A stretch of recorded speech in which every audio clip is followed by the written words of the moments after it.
பீகார் மாநிலத்தில் இருந்து கடந்த சனிக்கிழமை சென்ட்ரல் ரயில் நிலையம் வந்திறங்கிய 5 புலம்பெயர் தொழிலாளர்கள் மாயமானதாக பட்டரவாக்கத்தில் தங்கி வேலை பார்த்து வரும் பாண்டு மஞ்சு என்பவர் பூக்கடை காவல் நிலையத்தில் புகார் அளித்தார். இதுகுறித்து விசாரணையை முன்னெடுத்த போலீசார் மாயமான பீகார் இளைஞர்களின் செல்போன் நம்பரை வைத்து அவர்கள் சென்னை பாடியில் உள்ள தனியார் நிறுவனத்தில் கூலி வேலை பார்த்து வந்ததை கண்டுபிடித்தனர். அங்கிருந்த தனியார் நிறுவன ஏஜென்ட் இவர்கள் 5 பேரையும் ஆட்டோ ஓட்டுநர்களிடம் 8000 ரூபாய் கொடுத்து வேலைக்கு சேர்த்திருப்பதாக கூறி போலீசாருக்கு அதிர்ச்சி கொடுத்தார்.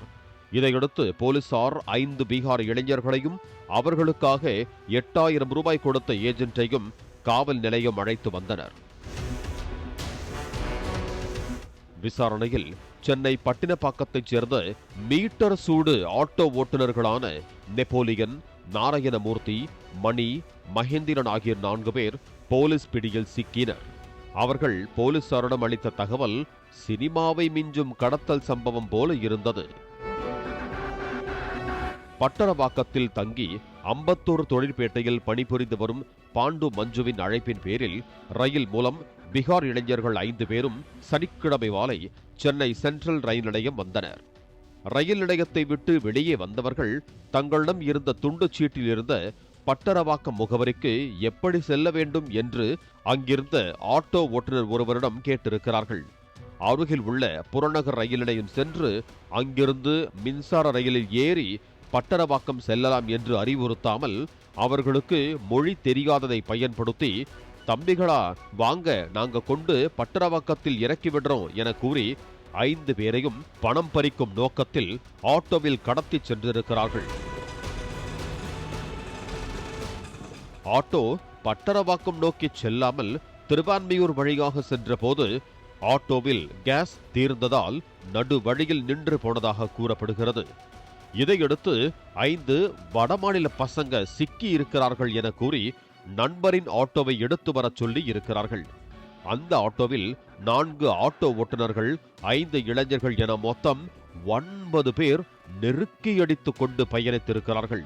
கிளாம்பாக்கத்தில் இறக்கிவிட்டு பட்டரவாக்கம் வந்துவிட்டது, 10,000 ரூபாய் பணம் கொடுங்கள் என்று கேட்டிருக்கிறார்கள். பணம் இல்லை என்றதும் அவர்களிடம் சண்டையிட்டு பைகளை பறித்து சோதித்திருக்கிறார்கள். அவர்களிடம் பெரிய அளவில் பணம் இல்லை என்றதால் தங்களுக்கு தெரிந்த ஏஜென்ட் ஒருவரிடம் வேலைக்கு ஆள் வேண்டுமா என கேட்டு பாடி பகுதிக்கு அழைத்து சென்றிருக்கிறார்கள். அந்த ஏஜென்ட் 10,000 தர சம்மதிக்காததால் 8,000 ரூபாய்க்கு 5 தொழிலாளர்களையும் கொத்தடிமையாக விட்டுவிட்டு அங்கிருந்து ஆட்டோவுடன் தப்பியது போலீஸ் விசாரணையில் தெரிய வந்தது. பீகார் தொழிலாளர்களை சவாரி என்ற பெயரில் கடத்தி ஆட்டோவில் அடைத்து வைத்து கொத்தடிமையாக்கி பணம் பறித்த வழக்கில் 4 ஆட்டோ ஓட்டுநர்களையும் கைது செய்த போலீசார் அவர்களை நீதிமன்றத்தில் ஆஜர்படுத்தி சிறையில் அடைத்தனர். சென்னையில் நியாயமான முறையில் ஆட்டோ ஓட்டி பிழைக்கின்ற பலர் இருந்தாலும் சென்ட்ரல் ரயில் நிலைய வாசலில் சாலையை மறித்து கொண்டு பகல் கொள்ளையில் ஈடுபடும் இது போன்ற ஹைஜாக் ஆட்டோ ஓட்டுநர்களை கண்காணித்து சென்னைக்கு புதியதாக வரும் வெளி மாநில மற்றும் வெளி மாவட்ட பயணிகளை காக்க வேண்டியது காவல்துறையின் கடமை. பாலிமர் செய்திகளுக்காக செய்தியாளர் வினோத்குமார் மற்றும் வேல்ராஜ்.